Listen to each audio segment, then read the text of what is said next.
नमस्कार, स्वागत है आपका देश के नंबर 1 बिजनेस चैनल जी बिजनेस में। मैं हूं दीपक डोभाल। वक्त हो चला है बुलेटिन का। अगले आधे घंटे में आपको कोरोना से जुड़े अपडेट्स देंगे, देश और दुनिया की बात करेंगे और साथ ही साथ बात होगी बाजार और कारोबार की।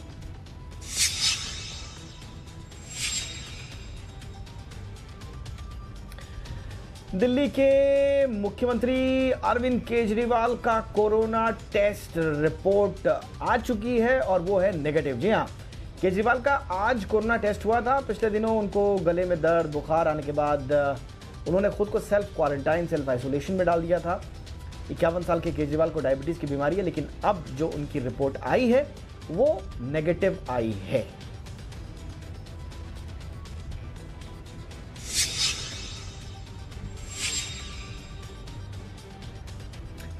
दिल्ली के अस्पतालों में बाहरी लोगों का इलाज रोकने के केजरीवाल सरकार के फैसले को उपराज्यपाल अनिल बैजल ने पलट दिया है, तो अब इस पर राजनीति तेज हो गई है। डिप्टी सीएम मनीष सिसोदिया ने कहा कि एलजी के फैसले ने दिल्ली वालों को संकट में डाल दिया है।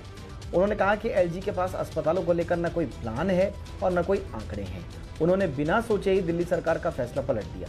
मनीष सिसोदिया ने कहा कि अगर दिल्ली की हालत बिगड़ी तो उसकी जिम्मेदारी कौन लेगा।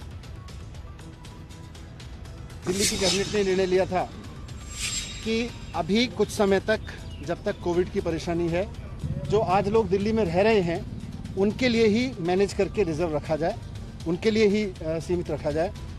लेकिन कल एलजी साहब ने उस फैसले को पलट दिया था।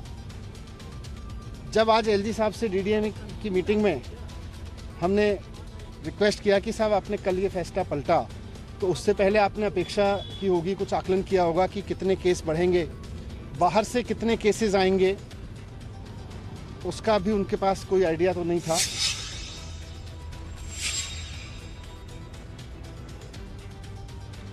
आज दिल्ली सरकार और केंद्र के बीच कम्युनिटी स्प्रेड को लेकर बैठक हुई। बैठक से नाखुश निकले दिल्ली के डिप्टी सीएम मनीष सिसोदिया ने बताया कि केंद्र के मुताबिक दिल्ली में अभी भी कम्युनिटी स्प्रेड नहीं है, लेकिन कोरोना के केस आगे बढ़ेंगे। उन्होंने बताया कि दिल्ली में 30 जून तक 1 लाख कोरोना के केस होंगे और 15,000 बेड की जरूरत होगी। 15 जुलाई तक 2.25 लाख केस होंगे, 33,000 बेड की जरूरत होगी। 31 जुलाई तक 5.5 लाख केसेस होंगे और 80,000 बेड चाहिए। 15 जून तक 44,000 केसेस होंगे और करीब 6,600 बेड्स की आवश्यकता होगी।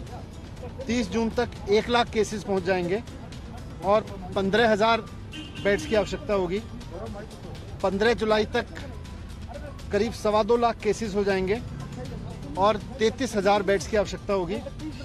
और 31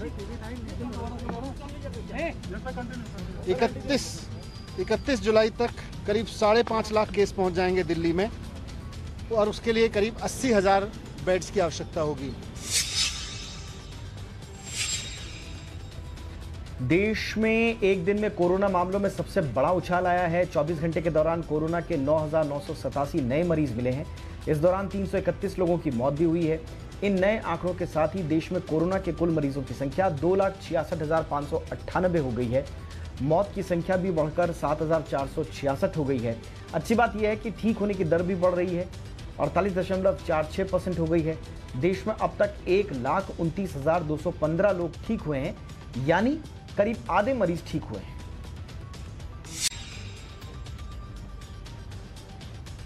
कोरोना पर आईसीएमआर ने एक चौंकाने वाला खुलासा किया है। आईसीएमआर के ताजा सर्वे में बताया गया है कि देश की आबादी का एक बड़ा हिस्सा कोरोना संक्रमण के बाद खुद ही ठीक हो गया।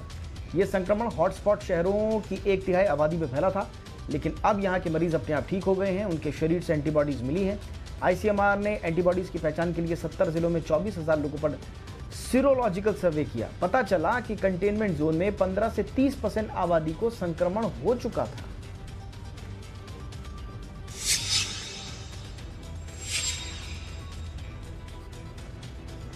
प्रवासी मजदूरों के मामले में सुप्रीम कोर्ट ने राज्य सरकारों को आदेश दिया है। अपने आदेश में सुप्रीम कोर्ट ने कहा कि सभी मजदूरों का रजिस्ट्रेशन किया जाए और आज से 15 दिनों के भीतर सभी प्रवासी मजदूरों को उनके घर भेजा जाए। सुप्रीम कोर्ट ने कहा कि राज्य ट्रेनें मांगेंगे तो 24 घंटे के अंदर केंद्र सरकार की ओर से अतिरिक्त ट्रेनें दी जाएंगी। कोर्ट ने आदेश दिया कि राज्य सरकार ने प्रवासी मजदूरों के लिए काउंसलिंग सेंटर तैयार करें, उनका डेटा इकट्ठा करें और ये डेटा ब्लॉक और ग्राम स्तर का हो।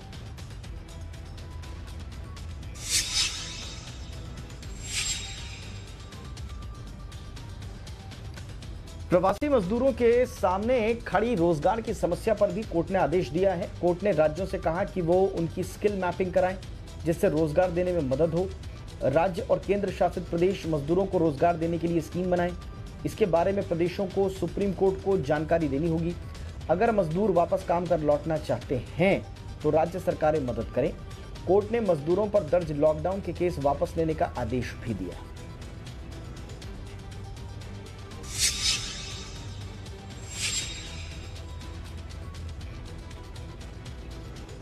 गृह मंत्री अमित शाह ने आज पश्चिम बंगाल में जनसंवाद रैली की। वीडियो कॉन्फ्रेंसिंग के जरिए दिल्ली से हो रही इस रैली में अमित शाह ने मुख्यमंत्री ममता बनर्जी को सीएए, राजनीतिक हिंसा, केंद्र की योजनाएं लागू न करने जैसे कई अहम मुद्दों पर घेरा। वर्चुअल रैली पर अमित शाह ने कहा कि ममता बनर्जी, आप बंगाल की जनता से संवाद करने से रोक नहीं सकती हैं। आप रोड और रैली रोक सकती हैं लेकिन परिवर्तन को नहीं रोक सकती।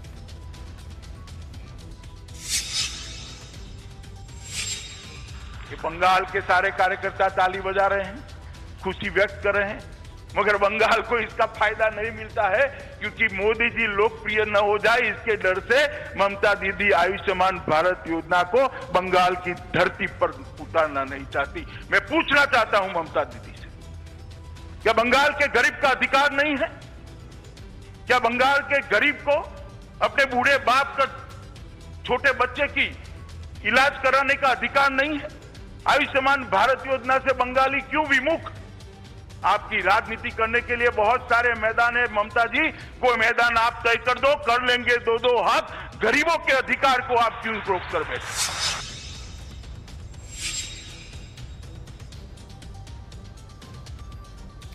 और इस वर्चुअल रैली में अमित शाह ने राहुल गांधी पर भी जमकर हमला बोला है। उन्होंने कहा कि जिसकी नजर तिरछी होती है उसे सब कुछ तिरछा ही दिखाई देता है। उन्होंने कहा कि 31 करोड़ बैंक अकाउंट खुले। कई नेताओं की टिप्पणी याद है, राहुल बाबा की टिप्पणी याद है। उन्होंने कहा था कि बैंक अकाउंट खोलकर क्या करोगे, अंदर रखोगे क्या?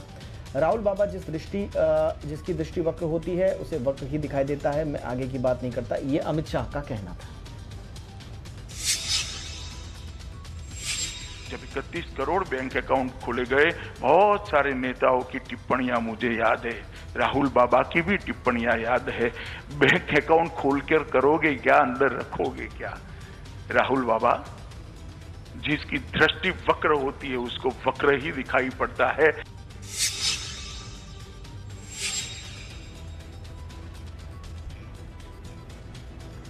लद्दाख मसले को लेकर राहुल गांधी लगातार सरकार पर हमलावर हैं। आज उन्होंने रक्षा मंत्री राजनाथ सिंह पर पलटवार किया। राहुल ने ट्वीट किया कि अगर रक्षा मंत्री का हाथ के निशाने पर टिप्पणी करने का काम पूरा हो गया हो तो वो इसका जवाब दे सकते हैं कि क्या चीन के सैनिकों ने लद्दाख में भारतीय क्षेत्र पर कब्जा कर लिया है। कल राजनाथ सिंह ने राहुल पर शायराना अंदाज में निशाना साधा था। उन्होंने कहा था कि हाथ में दर्द हो तो दवा कीजिए, हाथ ही जब दर्द हो तो क्या कीजिए।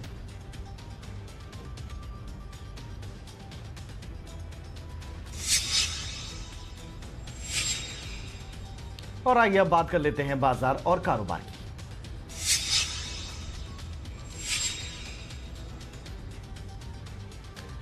दो दिन की तेजी के बाद बाजार में आज गिरावट रही, गिरकर बंद हुए। सेंसेक्स 414 और निफ्टी 121 अंक गिरकर बंद हुआ। सेंसेक्स 34,000 से नीचे बंद हुआ, लेकिन सेंसेक्स 10,000 के लेवल के ऊपर बंद होने में कामयाब रहा। आज सेंसेक्स के 30 शेयरों में से 22 शेयरों में बिकवाली रही, जबकि निफ्टी के 50 शेयरों में से 37 शेयरों में बिकवाली रही। आज के कारोबार में जबरदस्त उतार चढ़ाव देखने को मिला। एक समय बाजार करीब 1.25% ऊपर था, लेकिन यह बढ़त गई और बाजार 1.25% गिरकर बंद हुआ।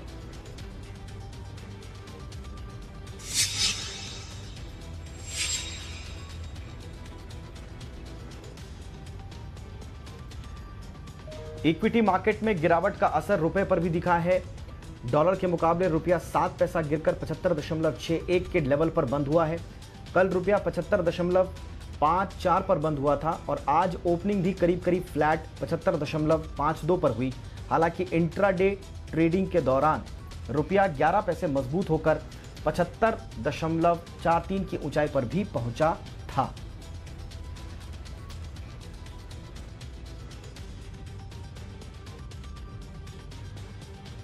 ग्रीन एनर्जी लिमिटेड ने दुनिया का सबसे बड़ा सोलर पावर प्लांट बनाने की बोली जीत ली है।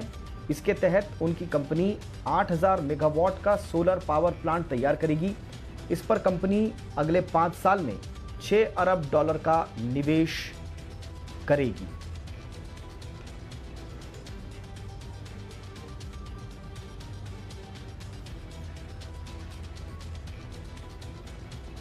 सरकार आत्मनिर्भर भारत योजना को मजबूती देने के लिए कई कदम उठा रही है। सरकार ने कहा है कि घरेलू प्रोडक्शन को बढ़ावा देने के लिए लेदर फुटवेयर के कच्चे माल पर इंपोर्ट ड्यूटी में बढ़ोतरी की जा सकती है। इसके अलावा सरकार चीन से फर्नीचर इंपोर्ट घटाने के लिए भी इंपोर्ट ड्यूटी बढ़ा सकती है। सरकार ने कहा कि 12 सेक्टर्स में घरेलू प्रोडक्शन बढ़ाने पर विचार किया जा रहा है। एसी कंप्रेशर्स पर एंटी डंपिंग ड्यूटी भी लगाने पर विचार चल रहा है।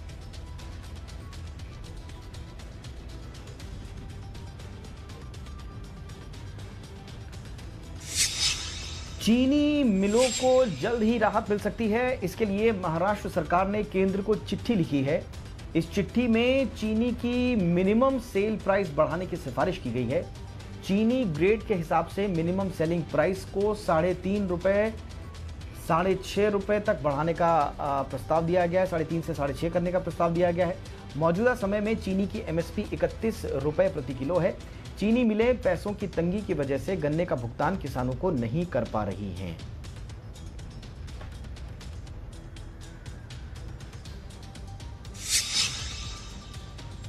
रवा ऑयल फील्ड मामले में सुनवाई के लिए सुप्रीम कोर्ट तैयार हो गया है। सरकार ने इस मामले में दिल्ली हाई कोर्ट के फैसले पर रोक लगाने की अपील की है।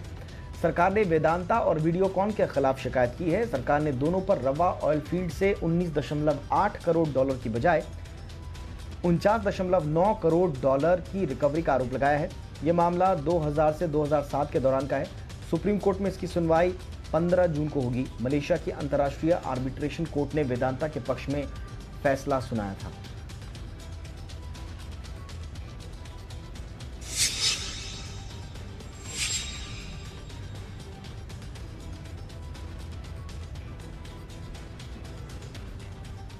लॉकडाउन के बावजूद टाइटन ने चौथी तिमाही में शानदार नतीजे पेश किए हैं। टाइटन का मुनाफा 21% बढ़कर 356 करोड़ रुपए हो गया है, जबकि इस तिमाही में कंपनी की आय 5.2% से घटकर पिछले साल इसी तिमाही के 4,672 करोड़ रुपए के मुकाबले 4,428 करोड़ रुपए हो गई। कंपनी के एबिटा में 32.5% की बढ़ोतरी देखने को मिली है, जबकि एबिटा मार्जिन 9.7% से बढ़कर 13.6% पर आ गया है। कंपनी का ज्वेलरी का बिजनेस जो है वो 5.8% घटा है, जबकि घड़ियों की बिक्री 5% बढ़ी है।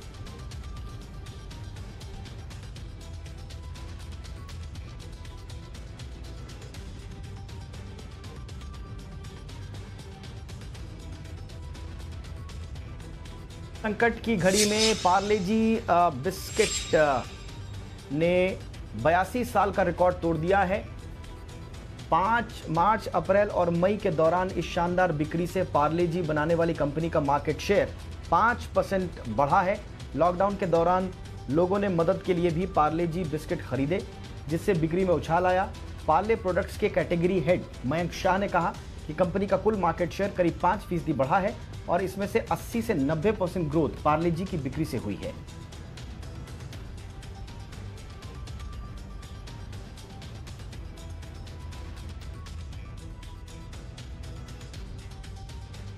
कोरोना के बढ़ते संकट का असर निजी बीमा कंपनियों के प्रीमियम ट्रेंड पर पड़ा है। प्राइवेट इंश्योरेंस प्रीमियम में लगातार तीसरे महीने गिरावट दर्ज हुई है। सालाना आधार पर मई में प्राइवेट इंश्योरेंस प्रीमियम में 32% की गिरावट दिखी है। हालांकि अप्रैल में ये 40% थी और मार्च में 32% था, यानी अप्रैल के बाद इसमें गिरावट थमी है। साल की शुरुआत से ही बिक्री में 15 से 18% की गिरावट दिखाई दी थी, जो बाद में बढ़ती चली गई।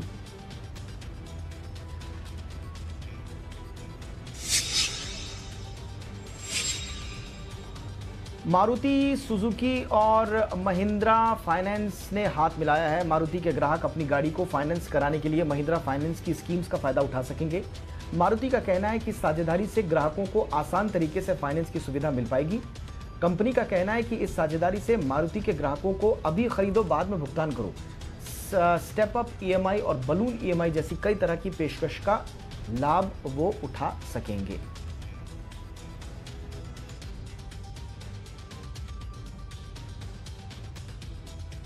और आइए अब देश और दुनिया की बाकी 20 खबरों पर एक नजर डाल लेते हैं।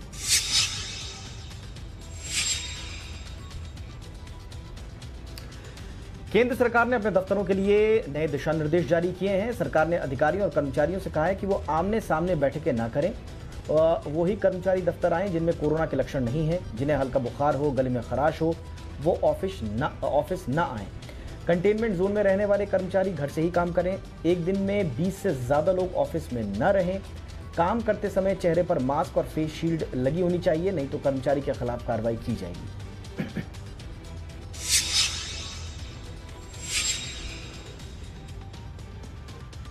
महाराष्ट्र में 24 घंटे के दौरान 2553 नए मरीज मिले हैं, जिससे कुल मरीजों की संख्या बढ़कर 88,528 तक पहुंच गई है।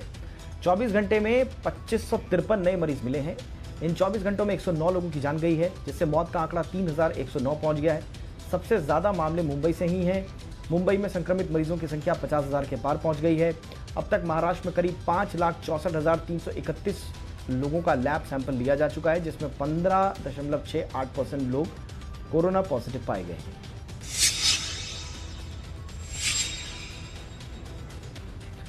बीजेपी नेता ज्योतिरादित्य सिंधिया और उनकी मां माधवी राजे सिंधिया कोरोना संक्रमित हो गए हैं। 4 दिन पहले दोनों को कोरोना दिल्ली के साकेत मैक्स हॉस्पिटल में भर्ती कराया गया था, जहां अब उनका कोरोना इलाज चल रहा है।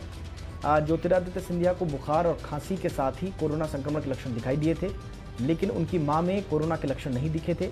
राज्यसभा चुनाव का नामांकन भरने के बाद ज्योतिरादित्य सिंधिया भोपाल से सीधे दिल्ली आ गए थे।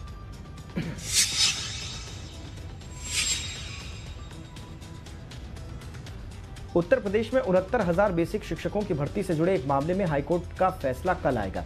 राज्य सरकार की याचिका पर इलाहाबाद हाईकोर्ट की लखनऊ खंडपीठ ने अपना फैसला सुरक्षित रख लिया है।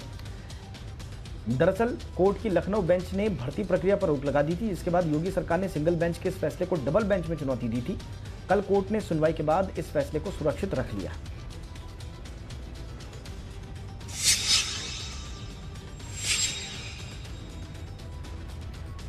बीते 2 महीने से दिल्ली एनसीआर में लगातार भूकंप के झटके महसूस किए जा रहे हैं।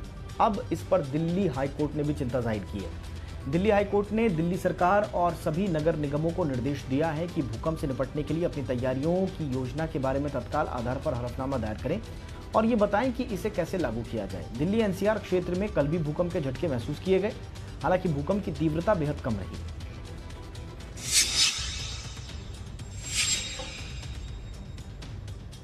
जानवी कपूर की film Gunjan Saxena the Kargil girl Netflix पर रिलीज होने जा रही है। इस बात की आधिकारिक जानकारी फिल्म के प्रोड्यूसर करण जौहर ने सोशल मीडिया पर दी। गुंजन सक्सेना की बायोपिक में जानवी के अलावा पंकज त्रिपाठी हैं, विनीत कुमार हैं, अंगद बेदी भी नजर आएंगे। फिल्म की रिलीज डेट का ऐलान भी जल्द किया जाएगा। गुंजन सक्सेना से पहले गुलाबो सिताबो, शकुंतला देवी और लक्ष्मी बॉम्ब जैसी कई फिल्में थिएटर की बजाय ओटीटी पर रिलीज होने वाली हैं।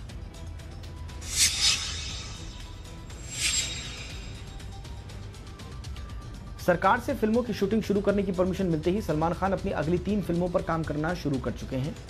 सलमान की इस समय 3 फिल्में राधे, योर मोस्ट वांटेड भाई, कभी ईद कभी दिवाली और गन्स ऑफ नॉर्थ लाइन में लगी हुई हैं, जिसमें से उनकी फिल्म राधे लगभग पूरी हो चुकी है।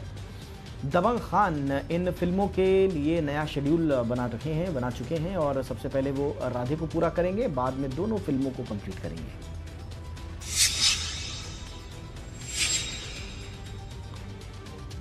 हो सकता है कि गूगल अपने गूगल मैप के लिए अमिताभ बच्चन की आवाज़ की मदद ले। सूत्रों के मुताबिक अमिताभ से इस बारे में गूगल की बातचीत चल रही है। फिलहाल गूगल मैप नेविगेशन में न्यूयॉर्क के कैरन जैक्सन की आवाज़ सुनाई पड़ती है।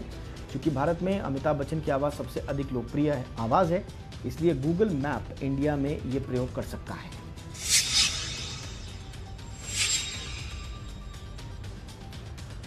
आलिया भट्ट की फिल्म गंगूबाई काठियावाड़ी की शूटिंग जल्द शुरू हो सकती है। पहले यह खबर आई थी कि संजय लीला भंसाली की इस फिल्म का सेट तोड़ा जा सकता है, लेकिन पिछले दिनों इस सेट की बारिश से बचाने के लिए बड़े पैमाने पर कवर किया गया। सभी जानते हैं कि भंसाली के सेट कितने महंगे हैं और आलीशान होते हैं, इसलिए आज से उम्मीद है कि मानसून के खत्म होते ही फिल्म फ्लोर पर आ जाए।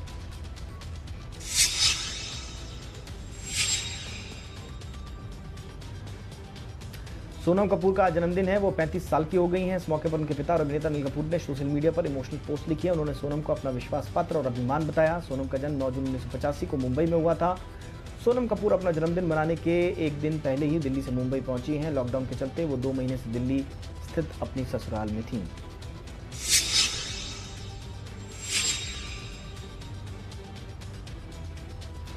जिम्बाब्वे के पूर्व कप्तान टटेंडा ताइबू भी धोनी के मुरीद हैं। उनका मानना है कि महेंद्र सिंह धोनी के पास संयोजन और मानसिक ताकत है जो उन्हें स्पेशल बनाती है। धोनी के पास विकेट कीपिंग और बल्लेबाज की अलग तकनीक है, लेकिन उनका आंख और हाथ का संयोजन और मानसिक ताकत उन्हें वो बनाती है जो वो हैं। वेस्ट इंडीज क्रिकेट टीम के पूर्व कप्तान डेरेन सैमी ने सनराइजर्स हैदराबाद कैंप पर नस्लवाद के आरोप लगाए हैं। उन्होंने ऑफिशियल इंस्टाग्राम अकाउंट से उन्होंने एक वीडियो शेयर किया। उन्होंने कहा कि आईपीएल के दौरान मुझे और श्रीलंका के क्रिकेटर थिसारा परेरा को कालू कहा जाता था। हम दोनों उस वक्त सनराइजर्स हैदराबाद के लिए खेलते थे।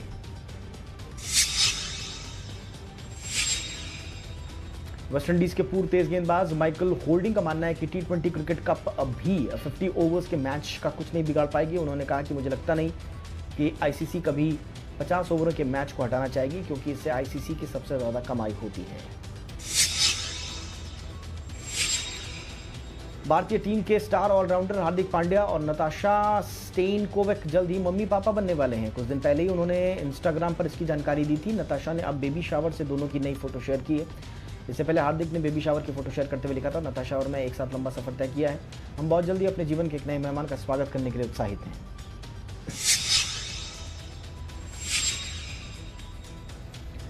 टीम इंडिया के पूर्व कप्तान मोहम्मद अजहरुद्दीन ने बताया कि उनके करियर का सबसे बोल्ड फैसला सचिन तेंदुलकर को पारी की शुरुआत करने भेजना था। उन्होंने बताया कि वो आक्रामक बल्लेबाज हैं। नंबर 4 या 5 पर बल्लेबाजी करना उनके लिए ठीक नहीं है। नवजोत सिंह एक मैच में चोटिल हो गए थे और मैच सचिन को ओपनिंग के लिए भेजा। उन्होंने वहां शानदार ओपनिंग दी, लेकिन भारत आने के बाद बीसीसीआई ने मुझे डांटा भी।